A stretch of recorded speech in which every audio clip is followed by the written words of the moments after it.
Hello everyone, I'm Ankita Raut. There are thousands of traditions practiced by Indians.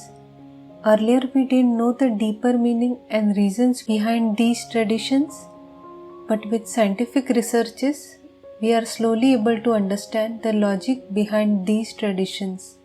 In this video, I'm going to discuss some Indian traditions and scientific reasons behind those traditions. Ayurveda. Ayurveda is an ancient Indian medical system based on ancient writings that rely on a natural and holistic approach to physical and mental health. Ayurvedic medicine is one of the oldest medical systems and remains one of India's traditional healthcare systems. Ayurvedic medicines are mainly made with plants, but it may also have animal products, metals, and other minerals in it.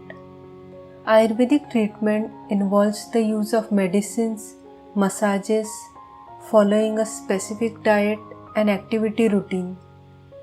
The National Center for Complementary and Integrative Health (NCCIH) conducted some clinical trials and systematic research, and the results suggest that Ayurvedic approaches are effective.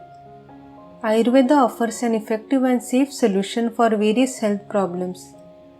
It also helps to boost the immunity for prevention of various infections, especially in children.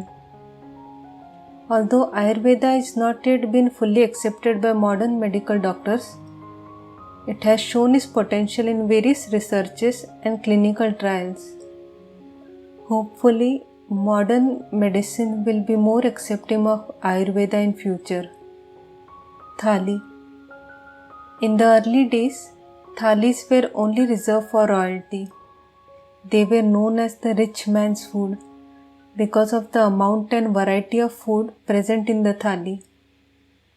Dishes served in a thali vary from region to region and are usually served in small bowls. Typical dishes include rice, dal, vegetables, roti, papad, yogurt, chutney, pickle, and a sweet dish. Thali refers to the metal plate. The idea behind a thali is to offer all the 6 different flavors: sweet, salty, sour, bitter, savory, and spicy on one single plate. According to ancient Indian beliefs, a proper meal should be a perfect balance of all these 6 flavors. You must have heard this famous saying, "There is always room for desserts." Even if we eat a heavy meal, we still crave for something sweet in the end. Maybe it's our body craving for some different flavors to eat. So we can try to implement this thali system in our daily meal. I know it will be difficult to make different types of dishes every day, but we can try to eat foods with different flavors.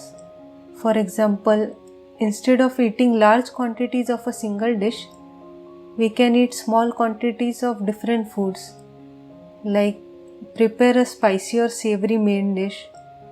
For salty and sour food, you can eat curd, buttermilk, tamarind, pickle, chutney, or some other salty sour food available in your region. For the sweet dish, you can eat a fruit, a piece of jaggery, spoonful of honey, small glass of lassi, or sweet curd, or some other sweet dish you have available at home. The key is to eat homemade foods with different flavors in small amounts. This way you will get a variety of nutrients from different foods and you would eat less and your mind will also be satisfied. Fasting. As per Ayurveda, the basic cause of any alignment is the growth of toxic materials in the stomach. Fasting helps us cleanse those toxins gathered in our digestive system. Moreover, our digestive system needs rest at times. Fasting gives that rest to our entire digestive system and other organs in the body. Intermittent fasting is becoming very popular these days. Fasting serves as a healthy way of detoxing our bodies, but bear in mind that everyone's bodies are different. Some people can fast for several hours, while some can't function properly without proper meals. So before fasting or changing your diet, make sure to consult a doctor, especially when you are old and or suffer from any illness. Animal worshipping.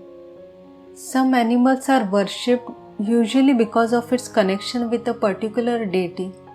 This practice is not just in India but all over the world. When a particular animal is worshipped by humans, then those humans make sure the animal is protected and cared for. For example, since Hindus worship cows, they don't eat cows. There is also a tradition of feeding cows. This practice makes sure cows are well fed and protected. Plant worshipping. Just like animals, some plants are worshipped because of its connection with a particular deity. The plants which are being worshipped generally have a lot of benefits. Lot of them are useful for treating numerous health issues and alignments. Namaste.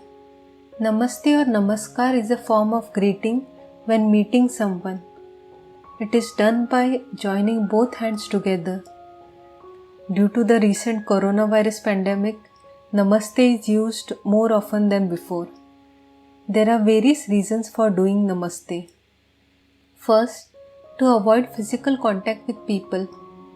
Not shaking hands or hugging may be considered rude in some cultures, but what we have learned from this pandemic is that sometimes physical contact may cause the transfer of germs, which may lead to spread of disease. Second, by shaking hands, there can be a transfer of positive or negative energy. We don't always know the real feelings the other person has towards us. If the other person dislikes us or they are in a very negative mood, then they can transfer their negative energy onto us. Third, while doing Namaskar, one presses his palms against each other. This leads to the pressing of the pressure points present in our palms and fingertips. Massaging your pressure points have various health benefits. It helps you in anxiety, stress, insomnia, depression, and even in heart problems. There are some pressure points in the palms that can help you even in physical pain like headache, neck pain, stomach pain, migraines, etc. It even helps you in improving your breathing problem. Om. Om is a sacred sound and a spiritual symbol in Indian religions. It is considered that a person who realizes Om merges with the Absolute. Scientific studies on Om suggest that the mental repetition of Om results in physiological alertness and increased sensitivity to sensory transmission. Here are some research papers of researches conducted by the National Center for Biotechnology Information. Swastika. I don't know the scientific reasons behind swastika, but I want to clear some misconceptions about it. I have seen lot of people who regard swastika as a symbol of hate and evil. People believe that Hitler created the symbol for his party, but that's not true. Swastika has been used in India since ancient times. It is an auspicious Hindu symbol. The word swastika is derived from the Sanskrit root swasti, which is composed of su, goodwill, auspicious, and asti, to be or there is. I hope someday people stop regarding swastika as Hitler's symbol and regard it as the spiritual and profound symbol it is. Yoga. Ancient yoga focused more on spiritual practices or disciplines, but now it has become popular as a way of promoting physical and mental well-being. Ancient yoga also included other elements, but nowadays people mostly emphasize on physical postures, asanas, breathing techniques, pranayam, and meditation, dhyan. There are several health benefits of yoga. Yoga is generally considered a safe form of physical activity for healthy people when performed properly under the guidance of a qualified instructor. However, if it's not done correctly, then injuries can occur. Practice yoga under the guidance of a qualified instructor. Pregnant women, older adults, and people with health conditions should talk with their healthcare providers and yoga instructor about their individual needs. They may need to avoid or modify some yoga poses and practices. That's all I have for you today. Hope you all found this video helpful. Feel free to share your feedback in the comments. If you enjoyed this video, then please like and share this video and subscribe to my channel. Bye. See you soon.